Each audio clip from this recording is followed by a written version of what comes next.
வாயில் ஒரு piece mutton எடுத்து வச்சா அப்படியே எச்சி ஊறணும். அந்த மாதிரி மட்டன் சுக்கா எப்படி செய்கிறதுன்னு பார்க்கலாமா? குக்கரில் 1/2 கிலோ மட்டன் சேர்த்துட்டு 1/2 டீஸ்பூன் மஞ்சள் தூள், தேவையான அளவு உப்பு, ஒரு கொத்து கருவேப்பிலை, 1 டேபிள் ஸ்பூன் இஞ்சி பூண்டு பேஸ்ட்டு, கறி முழுகிற அளவுக்கு தண்ணி சேர்த்துட்டு 4லேருந்து 5 விசில் விட்டு எடுத்துக்கோங்க. இந்த மாதிரி மட்டன் சுக்கா செய்கிறது ரொம்பவே சிம்பிளுங்க. எங்கள் வீட்டில் இந்த மட்டன் சுக்கா அடிக்கடி செஞ்சு தர சொல்லுவாங்க. ப்ரெஷர் குறைஞ்சதும் தனியாக எடுத்து வச்சுட்டு மசாலா ரெடி பண்ணிடலாம்.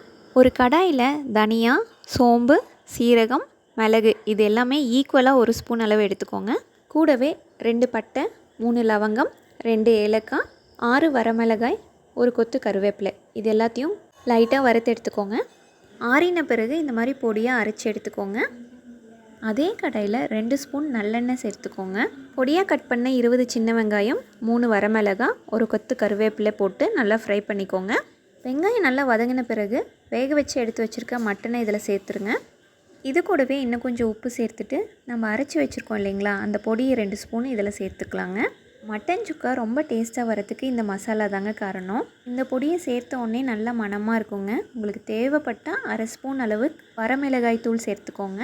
தண்ணியெலாம் வற்றி எண்ணெய் பிரிஞ்சு வர வரைக்கும் குக் பண்ணிக்கலாங்க. அவ்வளோதான், சூப்பரான மட்டன் சுக்கா ரெடிங்க. மல்லி இலை தூவி இறக்கிடலாம். இந்த வீடியோவை சேவ் பண்ணிக்கோங்க. இந்த மாதிரியான வீடியோஸ்க்கு மறக்காமல் என்னோட பேஜை ஃபாலோ பண்ணிக்கோங்க. டாட்டா பை, நெக்ஸ்ட் வீடியோவில் பார்க்கலாம்.